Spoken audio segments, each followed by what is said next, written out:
हाय, आज आपण खास पावसाळा किंवा हिवाळ्यात बनवला जाणारा आणि पारंपरिक असणारा पदार्थ बनवूया, तो म्हणजे कुळिथाच्या पिठाचे शेंगोळे. त्यासाठी लसूण, हिरवी मिरची आणि शेंगदाण्याची पाणी घालून एक पेस्ट तयार केली आहे. मोठ्या परातीमध्ये कुळिथाचं पीठ, थोडंसं मीठ आणि थोडी ही पेस्ट घालून थोडं थोडं पाणी घालून या पिठाचा आपण एक गोळा मळून घेणार आहोत आणि त्या गोळ्याचे सुद्धा छोटे छोटे गोळे करून त्याला सुक्कं पीठ लावून पोळपाटावर अशा प्रकारे आपण शेंगोळे तयार करून घेणार आहोत. याला शेंगोळे वळणं असंही म्हणतात. इतपत बारीक आणि पातळ आपल्याला सगळे शेंगोळे वळून घ्यायचे आहे. एकसारखे सगळे शेंगोळे वळून झाले की थोडं पीठ आपण वाटीमध्ये भिजत घालणार आहोत.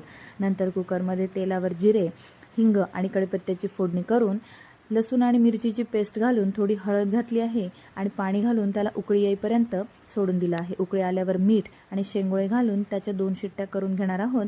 शेंगोळे शिजले की जे पीठ आपण भिजत घातलं होतं ते सुद्धा मॅश करून त्यामध्ये घातलं आणि एक उकळी काढली की शेंगोळे खायला रेडी. नक्की ट्राय करून बघा.